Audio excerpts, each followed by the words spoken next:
Hey, what's going on, y'all? Welcome in. Wake Up Barstool Friday. We got a really good, what's going on here, boys? What's going on? You guys can kiss at the break. Oh, no. I see what it is. Why are you so far? Miss you. The big guys are upset that Megan has split them up. I did not make this call. We're very excited. Megan now on the scene where she should have been from the beginning. It's going to be a great Friday. We're going to head to the money corner. We're going to put a final bow on the Super Bowl. We got some breaking news out of Trinidad Chambliss college football. Katic's going to break down film of the #1 overall draft pick, most likely. So it's going to be very fun. It's Wake Up Barstool with all shirts right now on FS1.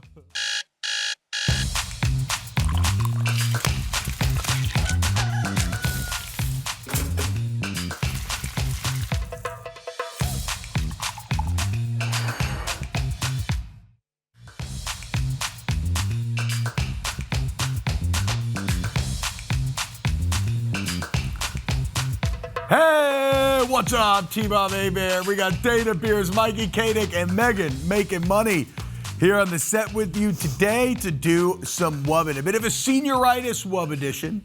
This will be off next week. Everybody's very excited to have some fun today. We got a lot of good stuff to get to. Can't wait to talk to Brock Huard about this Seattle team as well. What's going on? How's everybody? You said you're feeling swollen today. You and Dana both said it right before we came on air. Look how monstrous I look next to Megan. Well, that's what I was going to say. I think it's just because Megan is next to y'all. My face feels very swollen. My eyes feel puffy. I look like Shrek. Oh! I look like Shrek next to you. What the hell's going on? To be fair, My eyes look small. I'm like 5'7", so Yeah. you guys are really 6'4". like tall. That's what Not a everyone big deal should or know. anything. Yeah, No, 6'4". Ladies, happy Valentine's Day to all you guys out there. 6'4", 320, 315. So, Mikey, matter. you're surrounded by three very happily married people here. So, what does the single, newly crowned national champion AFC South Commissioner Michael Katic get up to on a Saturday Valentine? First of all, I'm married to the game. True, my bad. Not single, married to the game, which we'll see during crawlers later. Saturday, it's gonna look, it's gonna look like a lot of the boys. Yeah. All the single boys Imagine getting out that.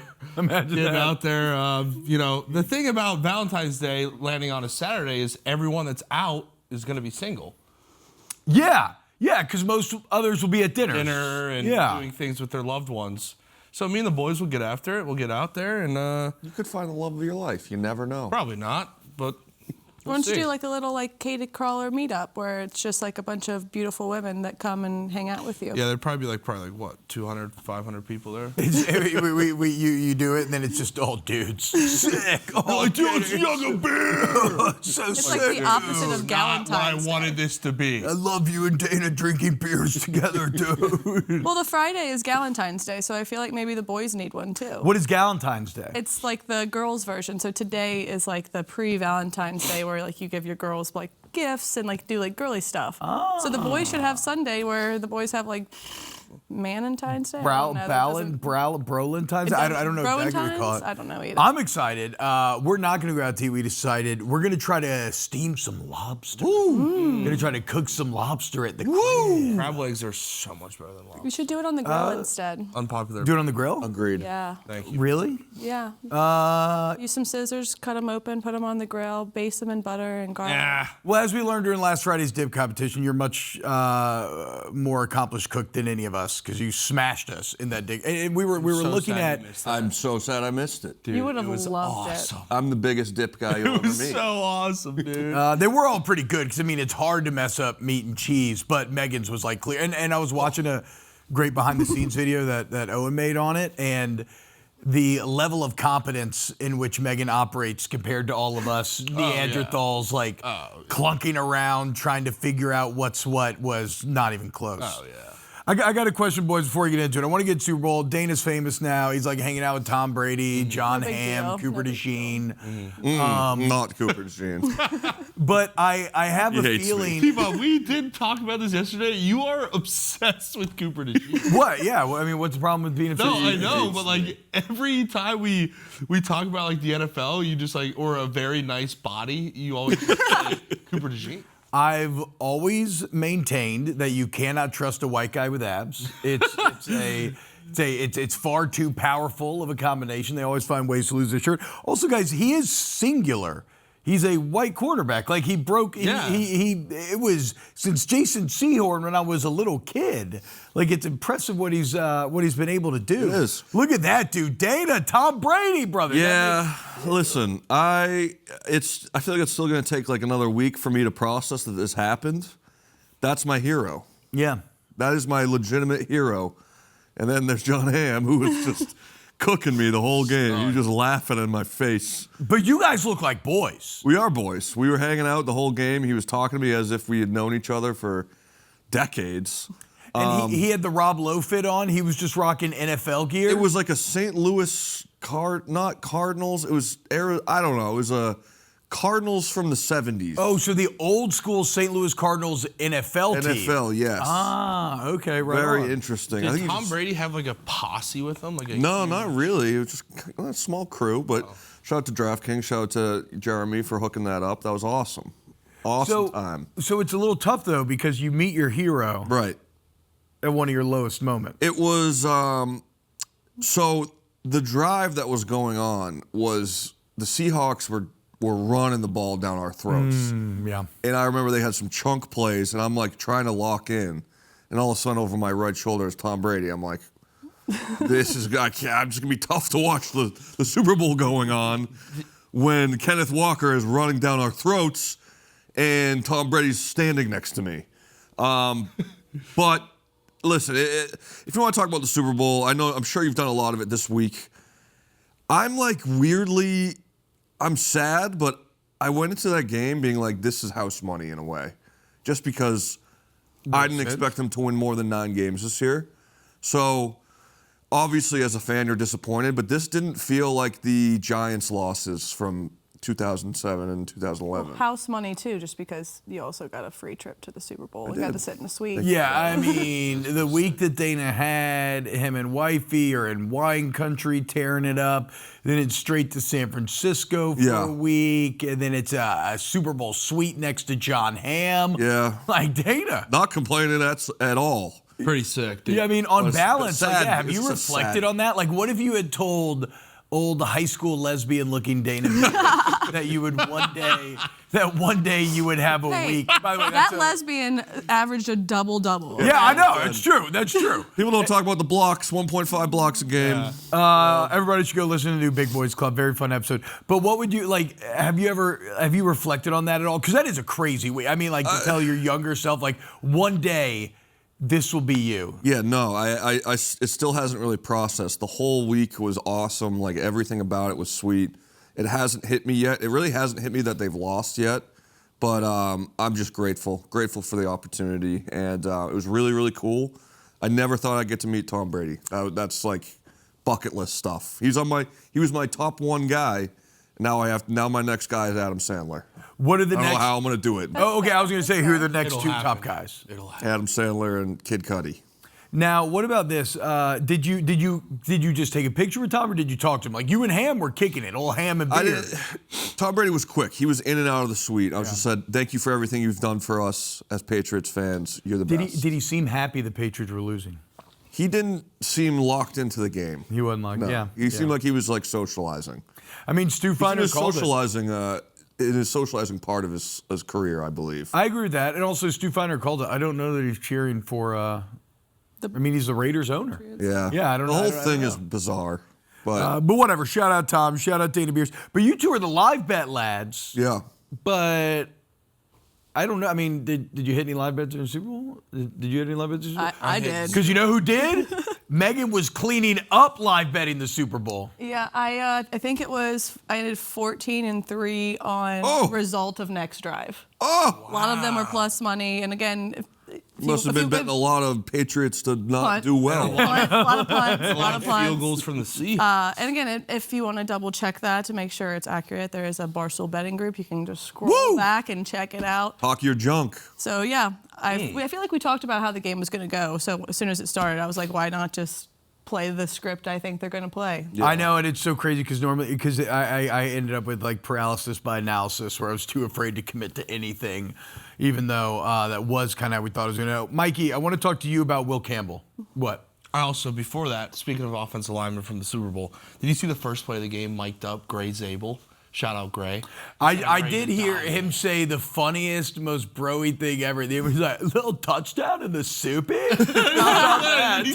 Talking to Jordan Love. Or not Jordan Love, but Julian Love. When he's talking to Milton Williams? No, what'd he say? After the block, he said, I'm ready to die today. Wow, let's And I was like, that is the most primal trench talk ever. A little soupy for the boys. That's what I would say. I'd be like, dude, we're one quarter closer with some beers to the boys after the soupy. Will Campbell. Yeah, I was listening to Andrew Whitworth talk about this, that he doesn't have too much variety in his sets. Like, he's very predictable. And yes, he's still a rookie. Like, he still has a lot of work to do. But that one was on the guard. That wasn't on Will as much. Well, and to be clear, like I get why he's getting the brunt, but like the entire line, their protection schemes, everything got outplayed. The two rookies playing next to each other is not the best thing. But another thing is Will doesn't jump set a lot, which he should, because he's very good once he is locked up with the guy. But it's just getting to that point, like when you give a guy a vertical set, he has 5-6 yards to get a head start on you and just run through your face, and like it's just hard. And he doesn't do a great job sitting down bull rushes. When you get a bull rush, and you know this, T-Bob, like you're supposed to literally physically hop back, reroute your legs into the ground, and like kind of lift him up, get leverage. He just wasn't doing that. He was just backing straight up, and when he did hop, he was already in Drake's lap. So like, there's obviously he's young, and people are giving him so much crap. I'm like, relax. Yeah. He is 23 years old, playing the best athletes in the world, edge rushers. In a Super Bowl. In the Super Bowl. Like, it's hard to do. And like when you get off rhythm early in the game like he did, then you're just kind of screwed the rest of the game. It's a bad fit. Well, and to me, what you highlighted in there, that's where my head goes when I think about Campbell is physically, I know he's capable. People say short arms, whatever. You can overcome that, right? The real test for Will Campbell here is mental this offseason, because he's going to have to deal with just endless talk. Like, you know, when he's like courtside earlier in the year at the Celtics game, everybody's loving. Now he does that. Who knows what happens, right? Exactly, Maybe some of the a-holes start booing. So the mental test for Will Campbell is, and think about, as a rookie, think about the defenses he got presented with in the playoffs. Yeah. You're going to the Chargers and Khalil Mack, and then you go straight to Benito and the Broncos. And you get Daniil Hunter and Will Anderson and the Texans. And then you end up with the Seahawks, who are actually the best defense of all. So, like, you could not have been tried harder. I think he's going to come back stronger. But, again, mentally he's got to overcome. I got a question for you guys on the mental aspect as linemen. Yeah. If you say you have a couple of those plays where you allow some pressures earlier in the game, have you ever had those games where it kind of just like mentally gets to you and it can really just be a burden the rest of the game? Well, then you start second guessing like your mechanics that you've been doing for 15, 16 years. Then you start second guessing, is it me? Like, am I getting enough help? And then you start like breaking down of like, is the rest of the O-line doing their jobs? But like, it's really just you. Yeah. And then you start second guessing everything. The running backs or this or that. And then, my hands could have been. It's like you start nitpicking everything. And that's when you just get into a hellhole of doom. It's funny because you don't really think that a mental aspect would play too much as linemen because it's so like in the trenches. But it is a lot of, especially mechanics. Well, but it's also a position that is unlike many others in that you have to be perfect. Yeah. You win, let's say you run 60 plays in a game, you win 57, but you give up 3 sacks, and you're done. You're cut. Like, you're bad. So there is no margin of error. And Dana, I think that one thing that my old man always taught me, and it is the football golden rule. It's really the life golden rule, but it's one snap and clear. Yeah.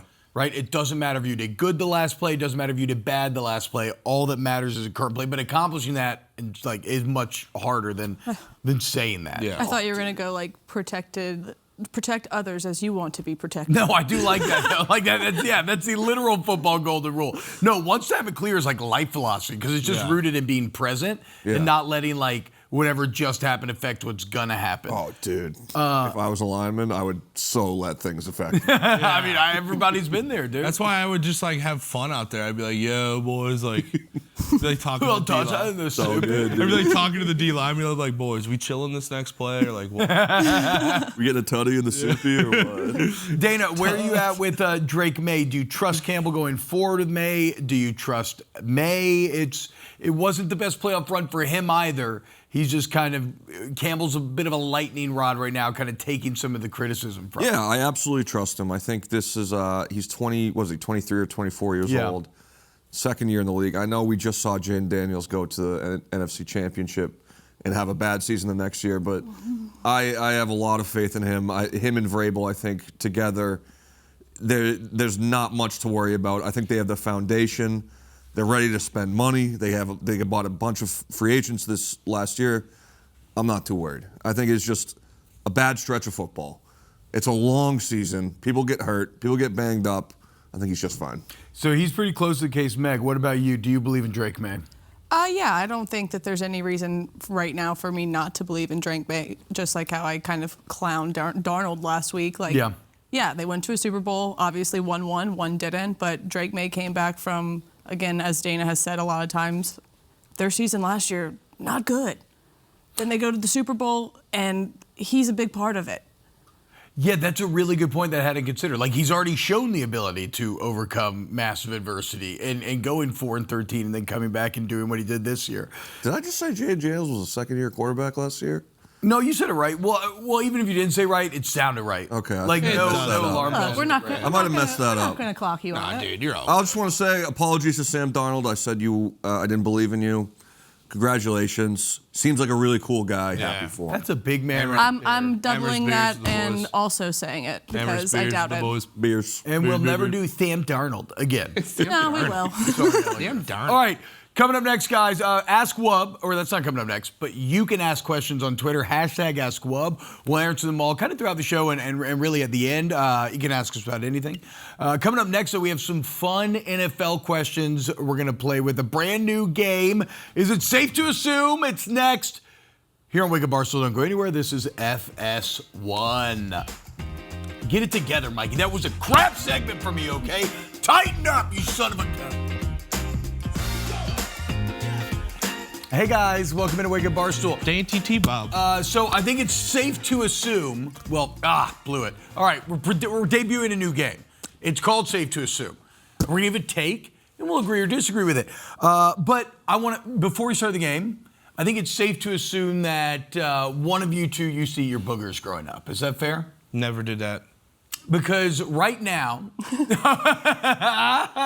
can't when put you're a it. kid, Dana can't put it how on old his- are we talking? Yeah. we talked to. How old? We talked to Mama Beers, and Dana used to eat rocks. He used to eat pennies all the time. So my own son is going down a Dana path. He's already eaten a penny, right? He had to get rid Probably of going to that. be an absolute legend. Yeah, exactly. I hope he goes down a Dana path. He'll be hanging out with John Hamm one day. He'll be a really old John Hamm. The point is, though, Little Bobby. he's 3, Quad Bob. Quad Bob. It's one of He the loves greatest to eat his names. boogers, dude. And I can't stop him. And I He keep. probably watches his dad It do the makes same me thing. gag. Me and my I wife can't do are it. begging him. We're like, dude, stop. You can't be a booger eater. That's not good. And I can imagine him just looking you both straight in your eyes while sticking his Yeah, he loves it. and laughing. Dude, he'll He never- just smiles. I think he thinks it tastes he'll never great. Stop. No, he has to stop. He No, sees what his dad does, and he just does what his dad does. You can't get a Eats booger boogers eater. like his dad. I don't eat boogers. I've never eaten a booger. Yeah. Okay? I didn't know if anybody had any. Look, It's hey, a people breakfast show, Yeah, I was just T-Bob. about to say, people at home are probably enjoying their breakfast morning. show. Oh my God! Get Just said over it's safe to- yourselves. It's safe to assume you guys would love a skillet right now. You could have said that. Yeah. If you get so distracted by a 3-year-old eating boogers that you can't eat a skillet, you got to toughen the hell up. Yeah, but let the kid You're not be, hungry dude. enough. Let the kid be. Just let If it he go wants grow to out. be a booger guy, be a booger guy. He'll be a cool guy. When did you stop eating, Dana? He's gonna be a cool guy. I couldn't tell you, but You just eventually got out of it? yeah, I mean, listen. Okay. Every now and then there's never mind. I'm just happy he doesn't have to put any of those things on Dana Tries. That's true. That's that. Welcome back to video of episode Dana picking 38 his of nose Dana would be Tries crazy. Boogers. All right, now let's play some Safe to Assume, guys. Put the graphic up. Let's see what our first question is.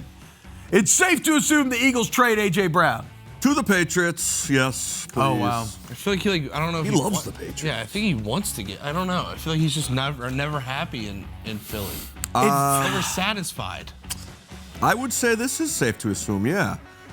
I think he's not. He was in the headlines pretty much every week, talking about throwing me the ball for 2 years. Yeah. Yeah, I mean, but it hasn't happened for 2 years. But they still win. But I don't like this game because you know what assuming does. Yeah. But is he wide receiver one Makes it ass on of the you and me. Eagles? Is he wide receiver one or is Devontae Smith wide receiver I one? think it's Devonta Smith, right? I think A.J. Brown's wide receiver. He should be number one. But I think that they don't take advantage of their receivers. Exactly. I've been the most massive Jalen Hurts supporter, but last year got dark enough where even I don't have much to stand on. I think it's safe to assume that if he gets traded, he will probably not be happy on the new team as well. Oh, that's okay. That's actually. So? I mean, He's just a diva no matter what? could be. I mean, there's some guys out there that just, give me the ball, me. It'd be quarterback dependent, right? Yeah. Like if and offense dependent. I mean, again, outside looking in, I think they would do this deal. But the Eagles haven't done it yet. But yeah, I would say yes. A.J. Brown gets traded. All right, what's our next one, guys? Safe to assume the Patriots will win fewer than 13 games. Yeah, absolutely. Yeah. 1,010%. I'm telling you, the schedule this year was ridiculously easy.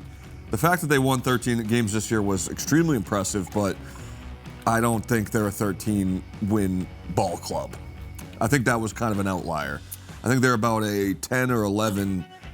But that's tough because that's what I said last year. But we got an elite defense. They're a very good team. Yes. But again, you don't have to overthink this one. It's a schedule. assume it. Yeah, and I feel like it would be extremely hard to replicate what they did. Yeah, I agree.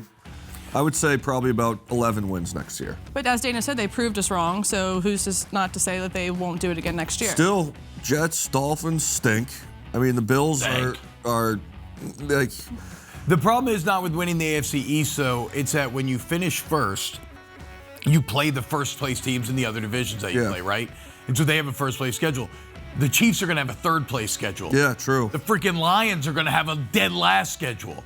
It's one of the ways in which the NFL it's like Mario Kart. It's how they rubber band you back to keeping everybody Shout out even. Mario Kart. Shout out Mario Kart. What's your favorite Mario Kart? Character? No, like Wario. There's a Mario Kart theory that everybody's favorite Mario Kart is their first version. Like for me, it's in 64. It's Mario Kart 64. Oh, it was on the Wii when we had the Wii and we were using These kids are the Wii one was fire. And then when you get the wheel, you'd get the wheel and you're like, holy crap. Wait, so y'all never played Double Dash on GameCube? No, it didn't have a GameCube. Have you ever played Mario Kart? No, what is Mario Kart? It's fun. It's you have to finish your beer before your race is up. Oh, okay, but you finish it on your own time. Yes, and you have to put the controller down and drink? Yeah. Oh, sick. Dude, you can play What if some you just Mario get a Kart long on BBC. straw? No, you have to. If you're drinking, if you're drinking, you can't. No drinking beers out of straws. Megan immediately cheating. Wait, Megan, what's your favorite Mario Kart? I don't know. It's probably I don't know which was the original I played because I have older brothers. Super Nintendo was. It's I'm probably pretty sure Super the OG. Nintendo. Yeah, But I do remember I had the first game console I remember was PS1, and I had like the Gran Turismo game with the wheel, and I love that game. Just want to say, just to wrap this up, I'm a very big homer, but I'm a realistic Patriots fan. I pride myself on that. Realistically, I don't think we're hitting 13 next year. There you go. All right, coming up, let's see what we got next. Safe to assume. Daniel Jones can't replicate 2025. No, I think he can. What? And I think he will. When does he come back, though? Yeah, I mean, I think nowadays he could be back for the start of the season from the Achilles. It happened in the middle of the season. I don't think he can replicate it. I think he will. I don't know, man. He was so good. Look at Tyler Warren, man. Shout out and Alec Pierce. I'm betting on Danny Dimes. Yeah. I want to believe. I knew you were. Because I'm an optimist. I like to believe that people can overcome the narratives that we assign to them. When we tell them they suck, we did it all year with Sam Darnold. He did it. Danny Dimes, my guy Indiana Jones. Come on, baby. Imagine that storyline. Sam Darnold to Daniel Jones, back-to-back Super Bowls, back-to-back Soupies. Back-to-back. Book it. Also, if I wanted Daniel to go, Jones MVP. If I wanted to go full, like, My ears are so litigious, like, I'm going to be a lawyer and I'm going to argue that I'm technically correct, like, it was a good half season for Daniel Jones. Yeah. He may not be as, like, good as he was in the peak of that half, but he could put together a whole season in which they finished stronger. Remember how good they were? Remember that so offense was good, humming? They were so good. They'll be forgotten at time, but they didn't punt for like a month. I know. Basically. That was a fun time. Sick. Safe to assume Browns will be cellar dwellers. I think that's safe. I don't see anything coming out of You it. think they're going to be good next year? I do not agree. Look, okay, the AFC North, not good. Yeah, Mike Tomlin, gone. Harbaugh, gone. New coaches everywhere. Will they win The defense AFC is North? incredible. God, I don't like the Todd Monken hire, really, though. Dude, I'm telling you, Shedeur. Shedeur. I believe in Shedeur. That's what I'm saying. believe in that. I'm a Shedeur guy. I have been since the beginning. I think Shedeur is better than people give him credit for. I think his teammates love him. Remember, we talked to one of his teammates on the show about that. Yeah, I don't think the Browns finished last place in the North. And in that same vein, he's a certified hater, and I'm a certified hater. So yeah, I think they're going to be cellar dwellers. I have a question. Yeah. For the producers back in the back. First of all, I might be brainwashed because I'm close personal friends with Coach Prime, and I think Shedeur is going to be good. He used to follow me on Instagram, or I think he follows me on Instagram. Can we check if he follows me on Instagram? Can we check still? if Shedeur follows? Because that's gonna inform this conversation. Shedeur, the last time I checked, he followed me. He might have unfollowed me. We're going to check on that. My content might not have been for his palate. But check that in the back, boys. If he unfollowed you, are you out? Are they cellar dwellers? Yeah, you can just check. I could check on my phone. What'd you say? If he unfollows you, cellar dwellers. Okay, yeah.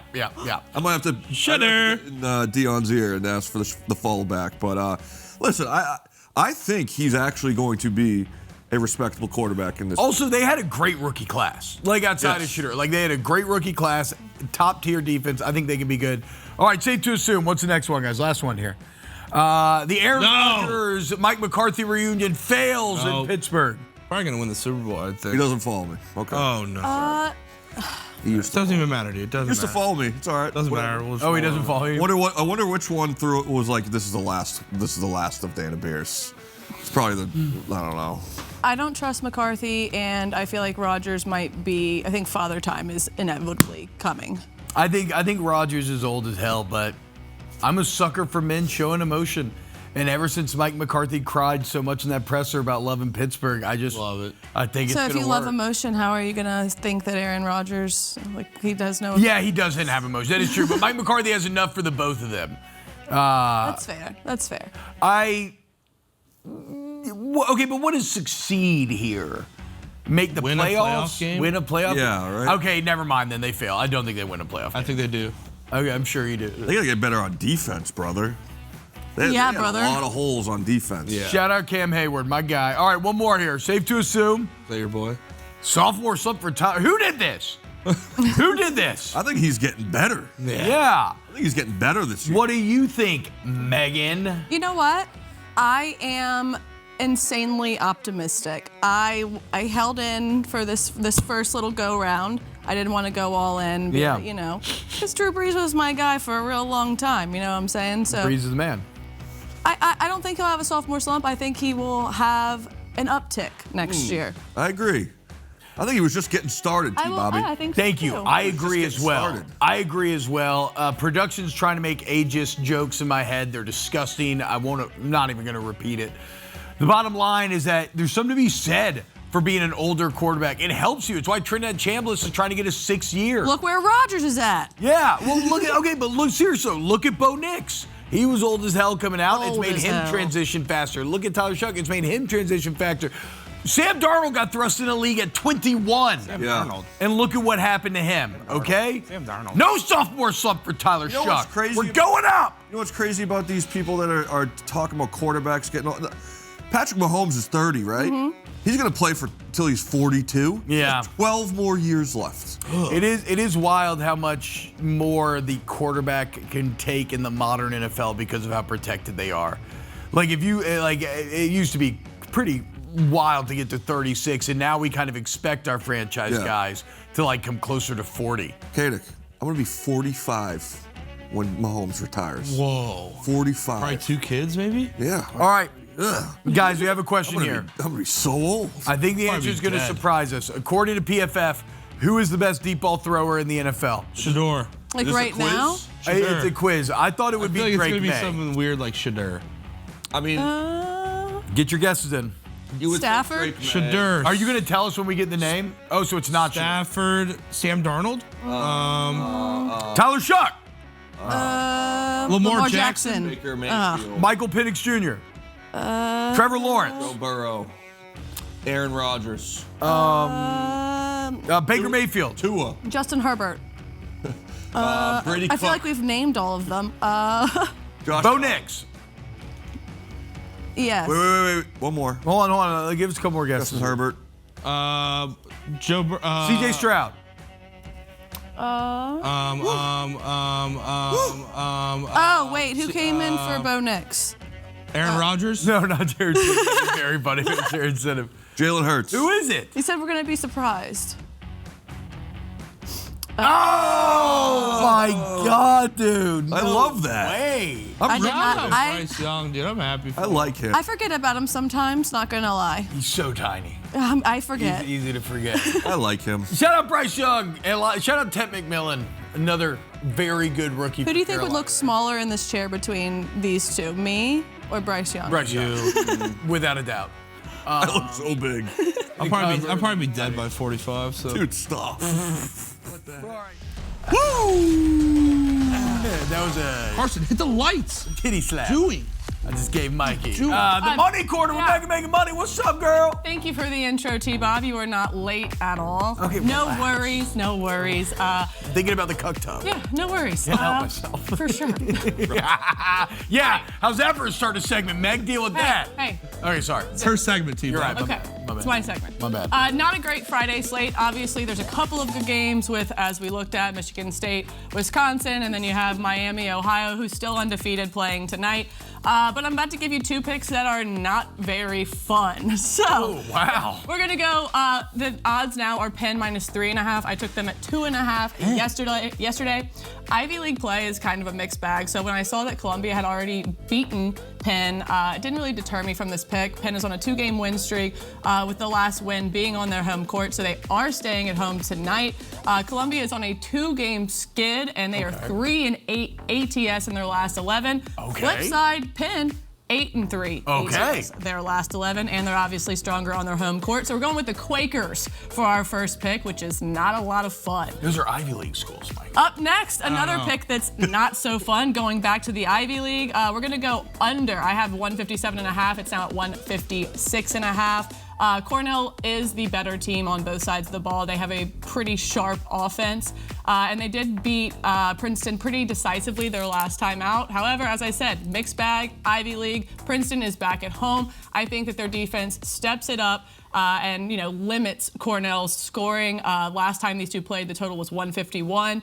And again, Princeton at home limits Cornell. Play some good defense, and they don't score 80 themselves. I think that we go under that total. I have a buddy that went to. 157.5. Cornell. Not a big deal. Not a Pretty big deal. smart dude. Shout out OC. Pretty Shout out smart OC. dude. Shout out OC. Old Cornell. That's And what I call then it. last up on the docket is going to be an exciting game. I am juiced for this game on Fox tonight. On which Fox is tonight. Michigan State at Wisconsin, the Badgers. And I'm taking the Badgers on the money line, plus 110. Wisconsin is on one hell of a tear right now, winning 8 of their last 10. And the 2 losses come with a combined, I think, of 3 points. So these guys are not losing by much when they are in this little tear they're going on.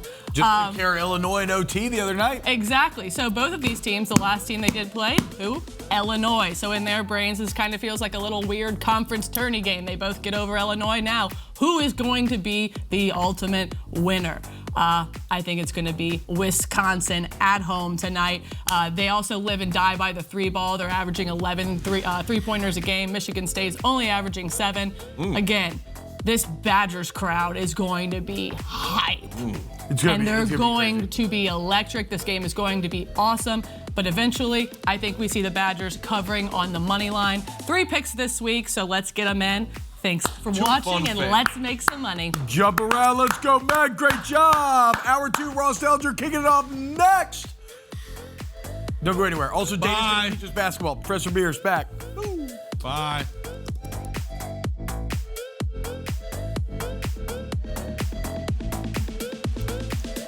What's happening? Hour 2 of Wake Up Barstool kicking off now with the Friday crew. And it's time to talk to one of my favorite people in the entire world. That is Yahoo Sports Ross Dellenger, a man who we've been doing this dance for years, Ross. And you just get bigger and bigger and bigger. Nobody's as plugged into college football. Let's talk Trinidad Chambliss. Yesterday, a Mississippi court rules that he is eligible to play because the NCAA did not give, according to the court, appropriate credence to his medical issues, right? He missed all of 2022 at Fair State with respiratory issues. NCAA says, oh, well, he could have gotten surgery, he chose not to. Whatever. Court rules he can play. My questions are twofold. Does this stick? Like, does the NCAA have any recourse here to try to make him ineligible? And, well, actually, just answer that first. Yeah, well, kind of. Yeah, the NCAA can appeal, and it usually does appeal these cases. It hasn't announced anything about an appeal yet. I would expect that it would appeal the case, and I would expect that it would lose that appeal, just like I and so many others expected that it would lose this preliminary injunction decision. I mean, we're talking about a state court and an Ole Miss law grad judge happening 30 minutes from Oxford, right? Like all of these eligibility cases that were filed in federal court for the last year, we've seen a shift in the last few months to filed in state local court. So you can get sort of a local friendly judge in a friendly atmosphere. And we're seeing that pay off, T-Bob. 7 of the 11 players in the last year who were granted eligibility by a judge took place in state. It was a state judge, and so we're going to see more of this. That's what I took more from these sort of hearings, is that we're going to see more of this. It sort of opens more of the door of filing with your local friendly judge who just might be an alum of the school. Well, it's so funny. College football mirrors history in so many ways, and here we are in states' rights versus federal rights. I know the NCAA, they want to get federal rulings that would supersede these states' rights. We talked to Hakeem Jeffries not long ago on macrodosing, actually, and he was addressing this and was kind of saying that there's maybe an appetite in Congress. I think they got bigger things to do with, but there was maybe an appetite in Congress to act on this. Do you envision a world in which we get our college football version of the Federalist Papers? Do we get somebody that could create a national law that would give the NCAA back its power? Well, I live in D.C. now, and let me give you an idea, and this will answer your question, I think. It's been 6.5 years that the NCAA's lobbied for a congressional bill. There have been probably around 15 to 20 bills introduced by lawmakers. One of them advanced past the first step of probably a 10-step process to getting a bill passed. One of them in 6.5 years. And it never got to the second step, which is getting to the floor for a vote. So very unlikely that anytime soon, in such a divided Congress, in a divisive time, that we will see the NCAA get any legislative help. Could it come at some point? Sure, like years down the road. But I would doubt that that anytime soon we'll have something. There is a desire, T-Bob, from lawmakers to do something, to help in some way. They just can't agree, Republicans, Democrats, big surprise, right? They just can't agree on how much they should help, right? And what areas they should help with. And the big hurdle lately has been employment, right? Many Republicans want an anti-employment sort of rule in a bill where athletes can't be deemed employees ever. And many of Democrats, obviously backed by labor unions, don't want that in a bill. But there's a lot of other issues they don't agree on, too. That fair on all counts. Okay, so let's just get to the bottom line for football fans. Is Trinidad Chambliss the starting quarterback for Ole Miss next year? Oh, yes. Okay. Okay, there you go. There you Awesome. go. Good for him. Another year. We talked to Tom McShay yesterday, and he was worried that this wouldn't happen. So I think this will work out for Chambliss in the future. Ross, was that a Louisiana Public Broadcasting mug? It is. Can you hold that And up? look at you. Look at that, dude. TV, baby. Shout out. I used to you listen go. to one of my favorite radio stations. You're the best, Ross. Take it easy. Yahoo Thank you, Sports Ross. Ross Dellenger. See y'all later. Anything you want to know about college football, follow Ross, read his work. He is a true journalist of the highest order. Good stat line by us on that one. What? Us three. We didn't say a word. Oh, yeah. Well, that was a couple of French. No, y'all put up the Tony Snell that stat was line. Tony Snell by us three. Speaking of Tony Snell, Yeah. NBA Dana. Woo, good What's going on, segue. Professor Beers? How we feeling? There's a lot of there's a lot of tanking going on and a lot of they find the Jazz. Stop that. Stop! Don't be that guy, Mike. Sports show, Mike. Don't be that guy. I had something in my throat. Or a sports show. Jeez. Yeah, There could be better products out there. Something in my Oh my God. Okay, wait. So what? You guys are both NBA sucks people? No, I never said that. I had a toad in my throat.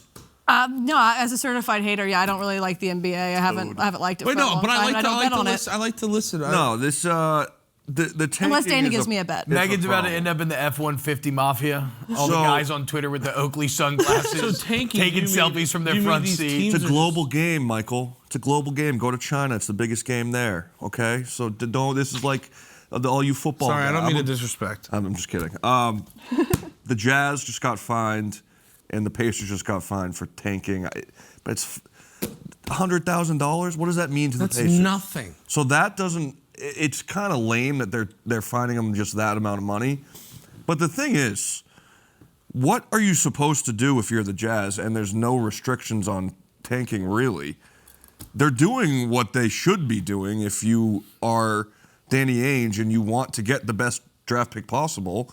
Like, there's nothing that's coming down on them and telling them you shouldn't be doing this, you can't be doing this. So I hate it, but they're within their rights to be doing what they're doing. I think that Nikki Tirani had one of the more interesting tanking solutions on a Tuesday show, but he did it in the NFL perspective where you had to win a certain minimum amount of games to be eligible for the number one overall pick. And it wasn't like a big number. Yeah. That makes too much sense for it to actually work. Well, I would say, I do understand the fear that, okay, what if you just actually have a crap team that can't hit that number and then Yeah. you stay terrible because, like, you don't get the number one pick? But in a world where we're trying to desperately, because, like, in the NBA, you should at least be a bit disincentivized because you have the lottery. Right. Right? So it's like not a guarantee like the NFL that if you lose these games, you're getting up there. And yet still, teams are willing to take their risk with the ping pong balls falling their way. There are some major problems going on in the NBA. It's not just the tanking, it's the All-Star weekend. It's just like the fact that the Wizards went out and got 2 bona fide All-Stars and they're just not playing. You know, like Trae Young and Anthony Like Davis next year. They're aren't like, playing all right, this we'll year. play next year. The Jazz just traded for an All-Star in Jaren Jackson Jr. and he just had knee surgery yesterday. Like, I'm sure that knee surgery has a little bit. I don't know how legitimate it is. He probably just is. It's part of the tank, but I don't know. It hurts guys like me that live and breathe the NBA when the football season's over and everyone turns their heads to the NBA and college basketball, and it's the NBA stinks. It hurts me because it's a bad product right now. As someone who is admittedly kind of doing that NBA, not college basketball, like, when do you think, and if there already has been, please correct me because, again, I'm not following, when are we going to see someone that's, like, so exciting, like how LeBron James, like, I was in 6th grade and everyone was wearing, like, the LeBron James, Live Strong bracelets. Like, how close are we to potentially having someone really exciting? I think it's Cooper Flag, honestly. I mean, what about Wemby? Is Wemby not that guy? Wemby, but he's not on the court. He's kind of on a minutes restriction. He could be if he was playing all the games. I feel like he could just, like, jump the wrong way and break his leg. That's how so I feel tall. too. Yeah, he's so. If lanky. Chet Holmgren can survive, Wemby can Right. survive. I mean, Chet is the thinnest rail of a guy we got. I think Cooper Flag could be that guy that's like, I mean, he's on the same path currently, stats-wise, that LeBron is, and he's putting up 45. He's putting up 35.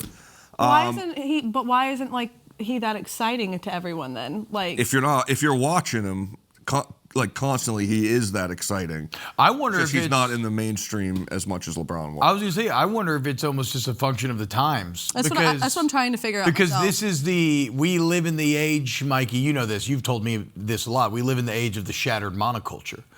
Where due to... I remember him saying that. Yeah, due to algorithms and entertainment options, we all live in our own little bubbles. Whereas like when LeBron was coming up, it was very much still cable television. Sports Center. Center. Everybody's watching the same thing all the time. And premeditated notions and such. Yeah. Pedantic conversations. Yes, frantic. Yes. Go off, Katic. Frantic. I think the another conversation that's been happening right now is the better product if it's college basketball, just in terms of entertainment value. I would say it is. I think this is an incredible year for college basketball so far. If I were to sit down and watch a game tonight, I would prefer to watch a college basketball game. I think most people would say the same thing. We're kind of in that spot with the NBA where it's like, it's the dog days. They're playing dudes that we've never even heard of before. But in college hoops, it's as intense as it gets. And this is where they purposely schedule all the best games, knowing this is that going to be the number one I'm pick? starting to feel the Yeah. sweat of March. Yeah. Oh, you would excited. hate Darren Peterson. Have you ever heard of Darren Peterson? Yeah, I just came to him the other day in the most recent Darren Peterson saga. Katic, You're right. Instinctually, I don't like his attitude. What's his vibe? He'll sit out a game with cramps.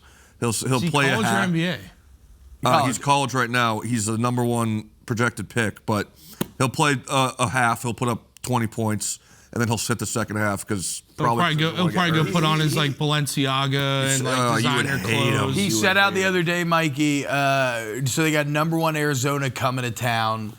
Big game, massive game, and he sits out with the flu. Even though he warmed up and looked pretty good, and then was just like, nah, man, I'm not feeling it. There's a whole thing with his agent and like, I don't know. I hate it. Just let your best players play. No, I'm gonna hold my tongue. What happened to like loving the game, Dana? That's what I'm saying. What happened to that love where they want to go out and play every single minute? Oh my! I'll tell you how it's all these. I was dying to get on the field my freshman year. Dude, dying. If I would have died. If I could go back to 18-year-old me, I'd put up 30 and 10 if I could. I would have died to get on the field. Darren Peterson aside, I do think one thing that's working in college's favor right now, because a lot of people will point to NIL and being like, that's what's not working, right? But like, it is also keeping guys in college. So they're getting older, more experienced, better players. And then you combine it with just an unreal crop of freshman players this year, and you just got really quality college basketball being played all over the place. It's been a great year for college basketball. Great, a lot of great games coming up, and this tournament is going to be unlike any other in the last couple of years. Side note: I don't think anyone is named Darren anymore. What? My wife's dad is named. Oh, Darren. really? My father-in-law. But I feel like it's just. But nowadays you don't see him. Yeah, you don't see a lot of Darrens. Like I remember, remember Darren McFadden? Yeah. It's Darren with a Y. Darren Sproles. Really? Or Y-N. Who's he play for? Kansas. Interesting. Yeah, you're right though. You don't see a lot of Darren. You don't see a lot of Susans either. No. No. Patties. Patty, Patricia. Yeah. Those are the most Midwest sounding names I've ever heard. Not really.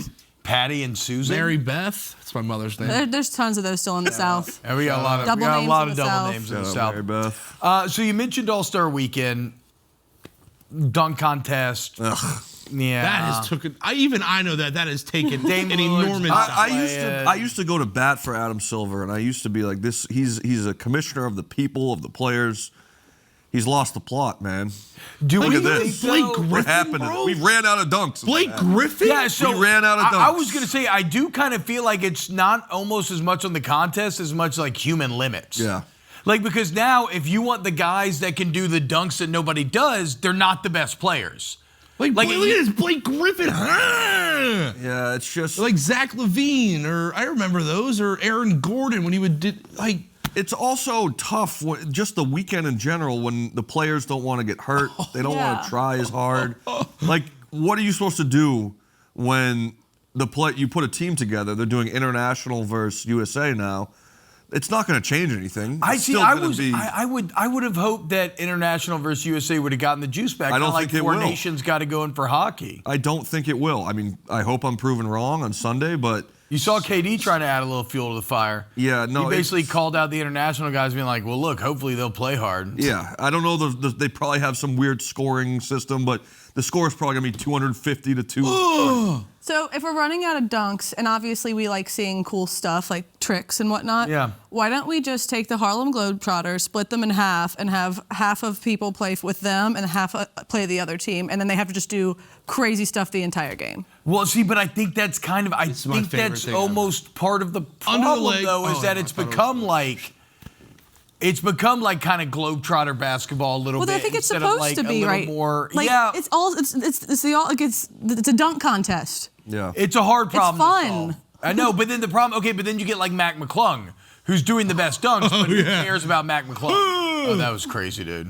I love the one where he went under both legs. I just hate to see my beloved league, get trashed like this, but they deserve it. They're not doing anything right. They're not. And I think the season's just too long. 82 games is too long. That's what I was going to suggest. Nick Wright had a pretty unreal take, but I don't think I can bring it on air, but a way to juice up the All-Star game. We got Smash or Pass coming up next, guys. Mardi Gras edition, that's right. Happy Fat Tuesday coming up. Coming up next. More right here on FS1. It's pretty cool, dude.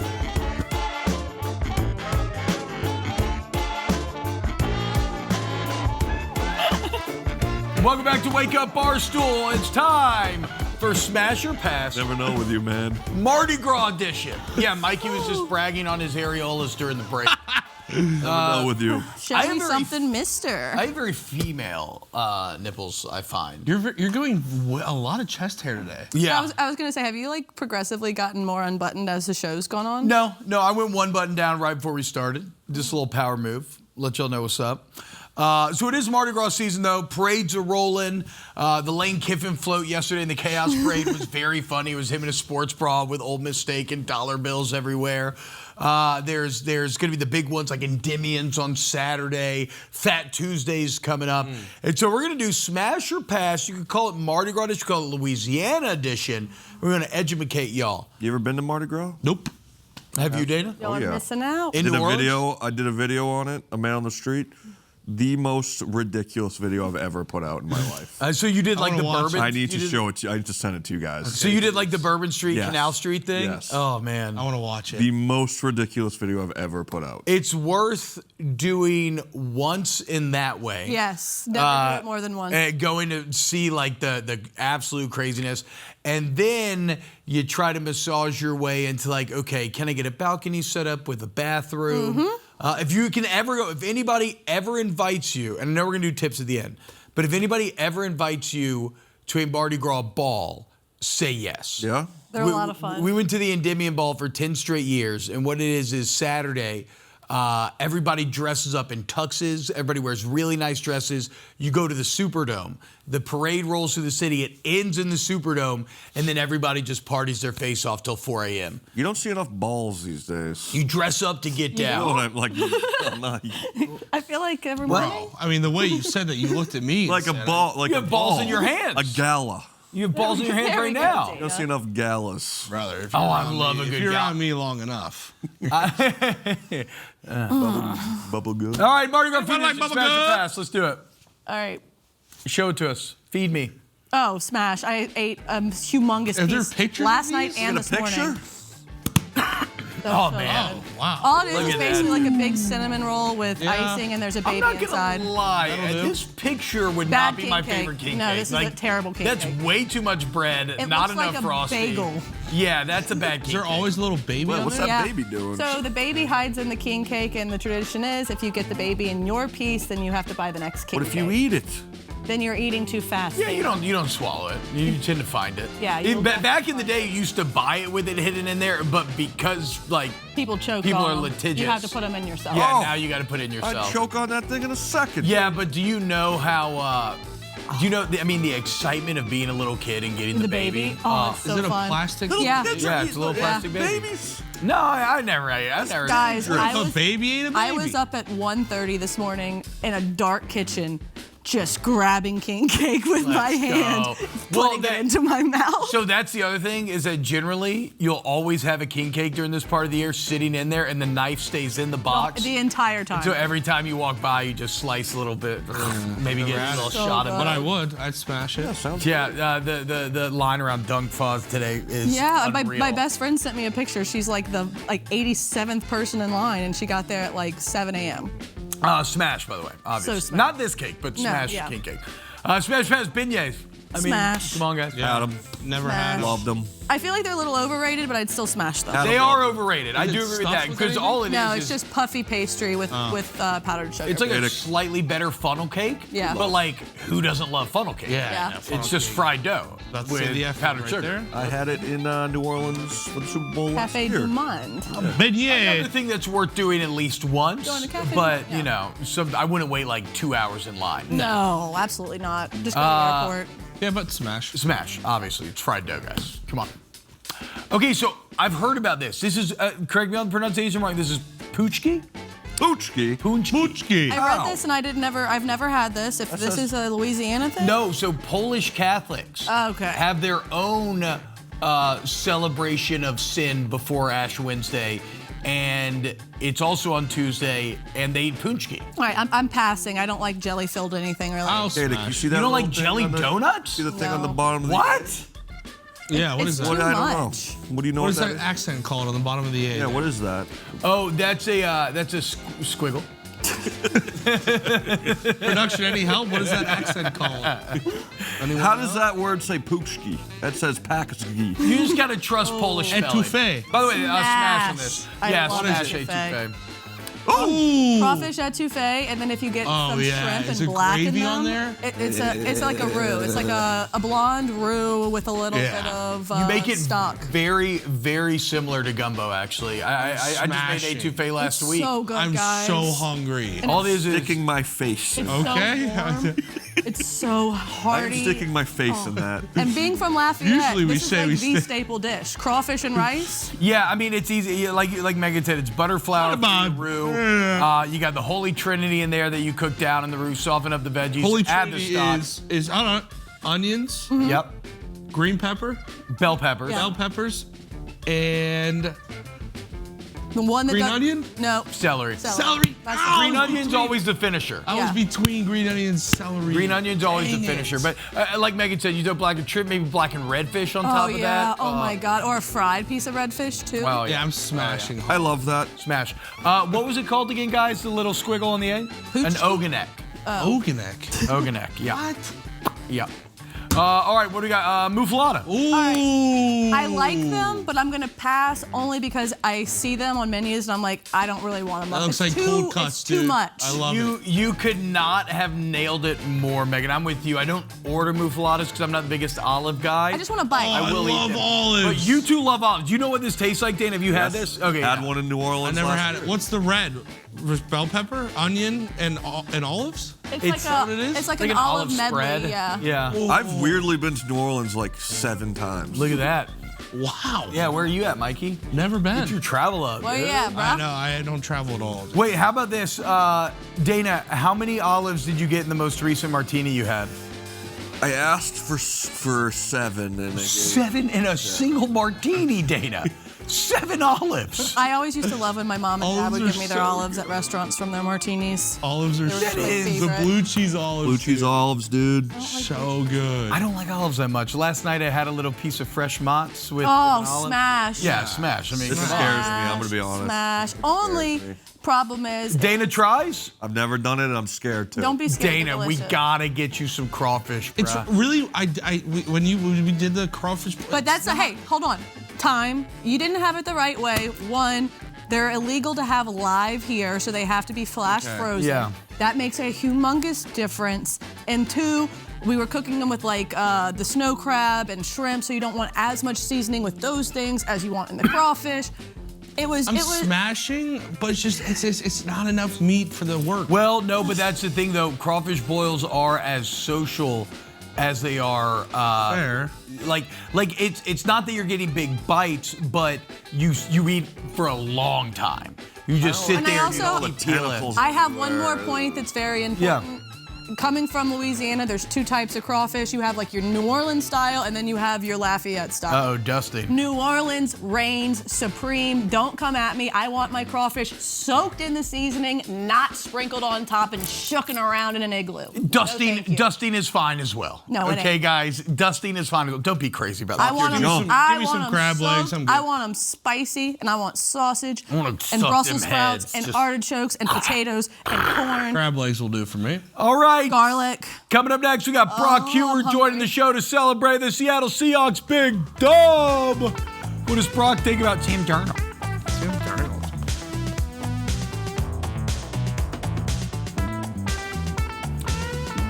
What's happening, y'all? Welcome back to Wake Up Barstool here on FS1. If anybody's going to Mardi Gras this weekend, have a bathroom plan ready. Bathroom plan, and if you see Devin Snow, tell him I say hello. Yeah, shout out our guy Devin Snow, Hold the mayo. legend of the game. RB&R aficionado. So every Monday, our guy Devin Snow down there in New Orleans he's reviewed and eaten red beans and rice every single Monday for 300 straight Mondays, and he just retired the series. It's one of the most legendary internet series out there. Shout out, Dev. Love you, brother. Big time. Consistency, excellency. He's the best. He woke up with a doubloon in his shoe. Speaking of consistency, yeah, it's literal. Speaking of consistency and excellence, that was the Seattle Seahawks, a team that, regardless of if you want to tell me it's a down year in the NFL, it's just that they were the best team in the NFL the entire year, okay? And that is rare when you're talking about teams that finish the fight. They finished the fight. Brock Huard told you they were going to finish the fight. He's the co-host of Brock It's All. He's an NFL legend in his own right. He's a good friend of the show. Brock, what's up, baby? Thank you so much. Congrats, man. How we feeling? We're feeling pretty good, T-Bob. I just want to know, is Dave Portnoy apologized to you? Are you now a human being allowed to have an opinion about this defense right here that absolutely smashed the ever-loving life out of Drake May, your buddy Will Campbell, the rest of New England, Joshy Boy McDaniels, his 10 Super Bowls. Looks like he was coaching his first. I mean, has he apologized in any way? No. In fact, I think on Monday's show, he still called me an idiot. He did a lot of man in the arena talk. You know, here he is bleeding out, and he's, look, Dave's the master of the spin zone, Brock. You cannot. Oh yeah. I mean, he's out here saying that the Patriots beat the Seahawks 46 times and they played 100. It's crazy.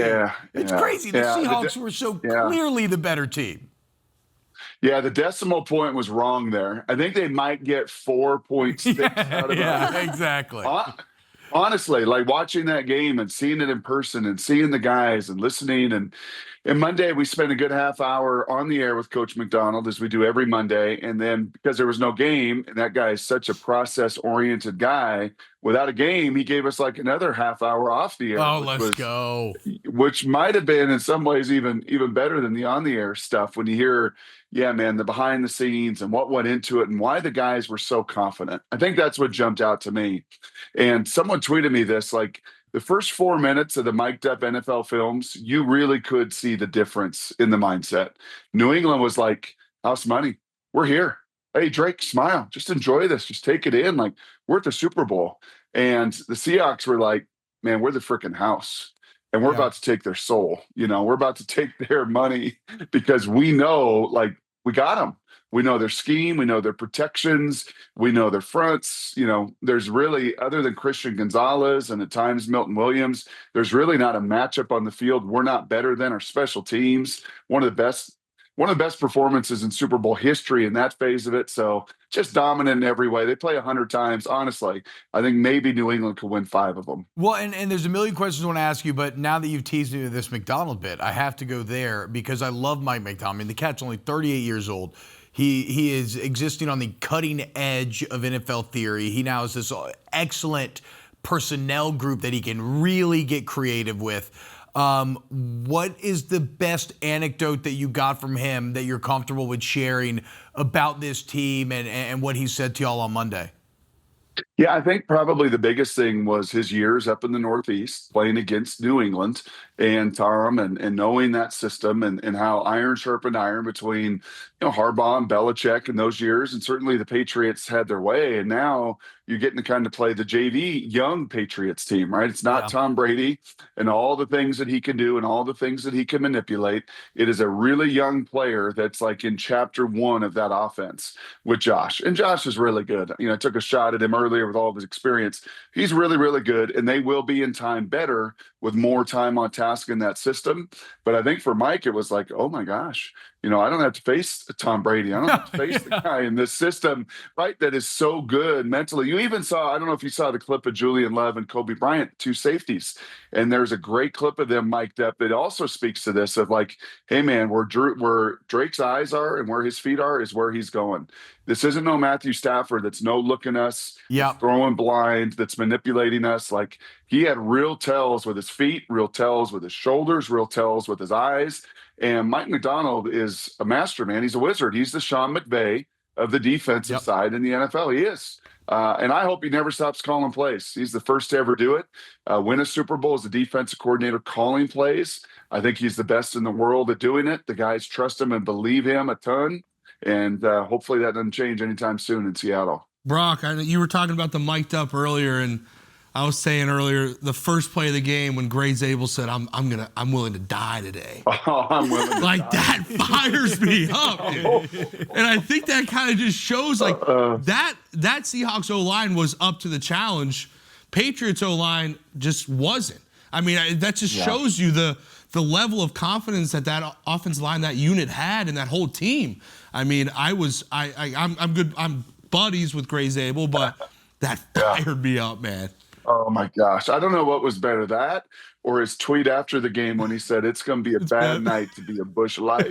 I loved it. Going straight to Busch Light? Yeah.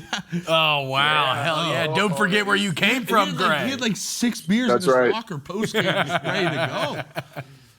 Yeah, you know what else, T-Bob, you said earlier, like the people or the perception that the NFL is down year or whatever. I think what it was the 2 best teams were the Rams and the Seahawks. Yeah. And what they didn't have was what a lot of other teams had, and especially in the AFC with the injuries, was, that's a real weakness. That New England O-line this year was a real rookie, old right, like that's old center, older right tackle. Like that group is just, they're like some of the Seahawks O-lines in the past that unfortunately just undercut a lot of the other strengths of the team. The Seahawks and Rams just did not have that grouping.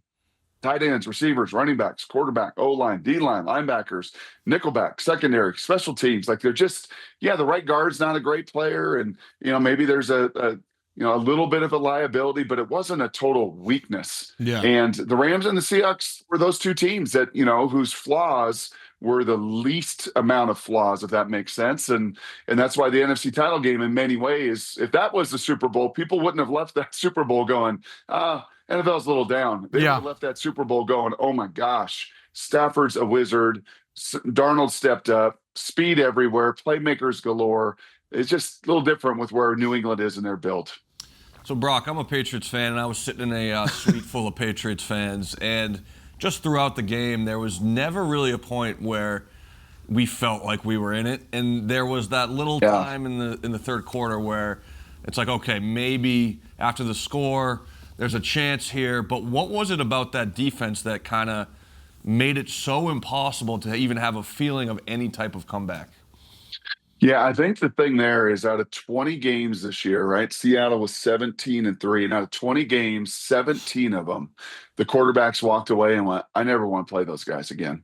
Yeah. I think I even said that to you guys on this show leading up to the game of just, I mean, it's a miserable, other than Matt Stafford the last 2 times and Baker Mayfield early in the year where there was not DeMarcus Lawrence and Derek Carr. They were both out. And Nicky Manwari was out. So when they had their cast of characters, every other quarterback, every other one of them, Bryce Young, Brock Purdy, go through it, we're like, I don't want to, that was hell. I mean, that was just no fun. My head is spinning. My eyes are screwed up. They're false keying me. It's supposed to be man. They turn it into zone. Here comes Manwari. Here comes Spoon. Here comes Force, suffocating the air and life out of the pocket. Like, it's no fun. We had a couple guys on our show every week, which is really cool during football. Joe Klatt, Daniel Jeremiah, both old quarterbacks at Appalachian State and Colorado back in the day. And, we all talk about like, man, and I've been in this spot where you play a game at Nebraska my last year and the game is so fast. And I'm like, can the freaking game slow down?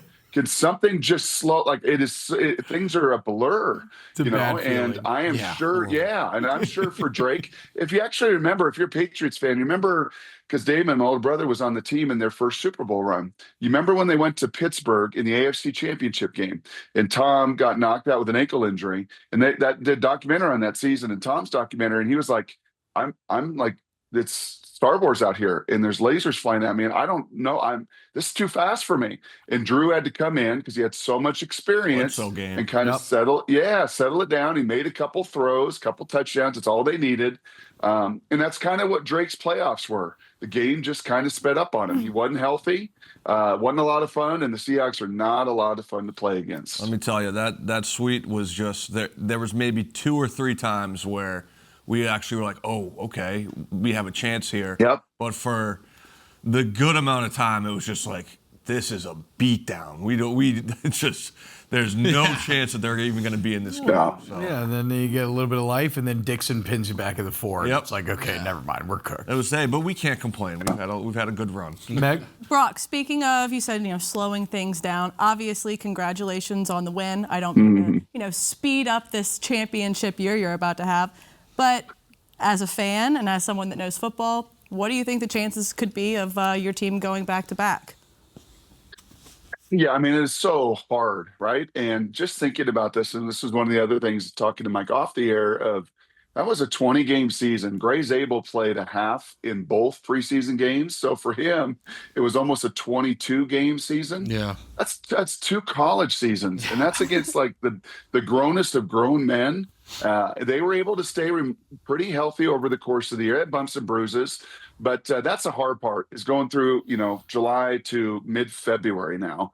And how do you work this offseason? They got a lot of people back. I mean, their core is back. I think getting DeMarcus Lawrence, who's going to come back, and Cooper Kupp, who's going to come back. They have guarantees in their contract today. So today's kind of a big day where if they're on the roster without a, renegotiate, they're going to be Seahawks next year. So I don't know why they can't. The division is still going to be the best in football. The Niners aren't going anywhere and getting people back. The Rams got everybody coming back, largely the Seahawks. So iron will sharpen iron in that division once again. But they're really in the reason. Like, this isn't the Seahawks, we're in 15, 16, man, we're coming off the worst loss in Super Bowl history. Guys are getting a little bit older. Guys have all gotten paid. Guys all want this slice of the credit. They're still in a pretty good little window and cycle here, and I think be very relevant the next few years. Well, and you mentioned, Brock, that maybe a difference to those old Legion of Boom teams, kind of the closeness of this team. I thought you could definitely feel that in the mic'd up footage, really just in the play on the field.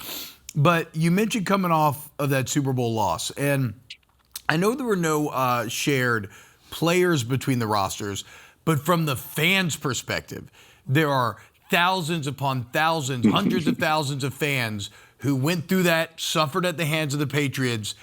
During that parade, could you feel healing?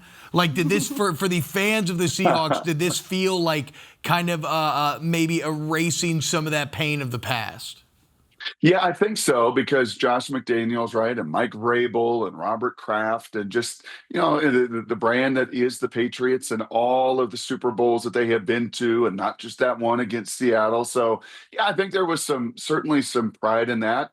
But you're right, T-Bob, like this group, actually there's a guy named Michael Gervais. He's a great author. He's a sports psychologist. Pete Carroll hired him the first time around with his group back in the day because he knew, I need a little help to try to corral these guys. This is a pack of wild hyenas, man. The Earls, the Cams, the Richards, and Gervais even has said that before. Like, that group was like a pack of hyenas, man. Blood, fur, spit, crazy. I mean, just loud, noisy.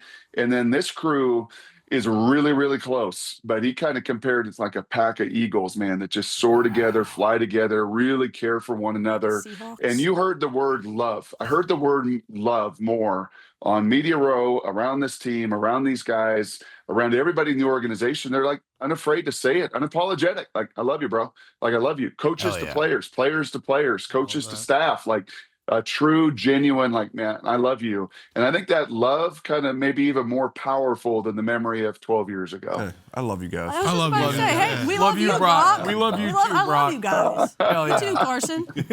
No, not Carson. Stop. We got to draw the line somewhere, okay? Hey, Brock, my former teammate, AJ Barner, comes up with a big touchdown in that game. How excited are you for his future as a Seahawk? I mean, I love the guy, and he looked like he was enjoying his post-game celly, too. You think so? You think you had a little fun at that parade? The fur coat, the cowboy hat, the coat came off. Maybe the shirt came off. Yeah. It was strong. Yeah, I think, again, this has been fun joining you guys, kind of telling the Seahawks story.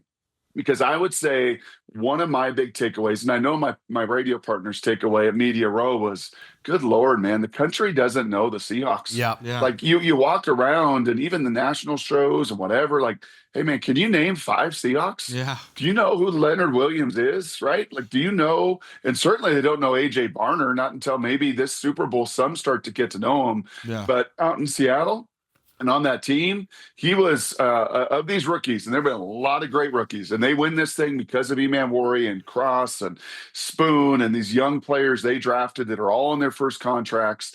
AJ Barner, just year 2. I would say this to you, like, of all the guys that have come in, AJ was probably the biggest pleasant surprise. Love 4th round pick. They thought he was going to be a good player. They had no idea he was a dog. Yeah. Yep. No idea that he was going to walk in and take Noah Fant's job and say, sorry, Noah, you're a good athlete. You were a 1st-round pick. You made a lot of money, but I'm hungry and I want your job and I'm going to come in and take it. And he blew the people away there. He really is kind of one of the vocal leaders, one of the voices that is unafraid. And you want my favorite anecdote. T-Bob, you asked about a McDonald anecdote. I gave you an average one. My favorite anecdote of Media Row, and something that the pool media member said about the Seahawks, and I verify with Mike, was on Wednesday, they went full pads early. And he wanted to sharpen them. Like, he wanted, like, hey, we need to go in pads. And about halfway through, they were set to take the pads off. And A.J. Barner was like, leave them on. Oh, yes! Wow. That fires me up. Yes. Like, right then and there, like, again, goosebumps. Yeah. Like, they want the heart. They want to sharpen each other. They want, now ultimately Mike's like, AJ, we're taking the pads off. I'm not losing anybody at practice, but that was the mindset. Like, man, we are here. We're going to take this thing. We're not just happy to be here. We're going to go win this thing. We're going to go abuse them. And physically, obviously, they certainly got after him. He's a dog. The bigs run, the littles hit, violence, brotherhood, the barn show, love. baby. I mean, what a team. One of the best we've ever seen, in my opinion. Seattle Seahawks. Brock, thank you so much for joining us throughout this year. Congratulations, Telling man. their story. Brock and Salt Guy, check him out. Brock, thank you so much, man. Congrats again. You got it. Appreciate y'all. Yes, sir. Brock Huard, legend. Again, yeah, I think he's right. This Seahawks team, I enjoyed getting to really know them over the 2 weeks in the run-up to the Super Bowl, but, like, I think we're going to get to know them pretty well over the next few years. I agree. I don't think they're going anywhere. All right, coming up next, we got Ask Wub, hashtag Ask Wub on Twitter. Get your questions in. We got our Skillet Special Parlay as well. We never win that, but I've got to pick. We won it. I've got to pick. I got to pick. It's going to blow y'all away today, guys. The Great American Race returns with back-to-back champion William Byron, looking for an historic three-peat. It doesn't get better than this, folks. It's the 68th running of the Daytona 500, Sunday at 2:30 Eastern, with pre-race coverage starting at 12:30. Only on Fox. Yeah! Come on now, boy. I want to go to Daytona.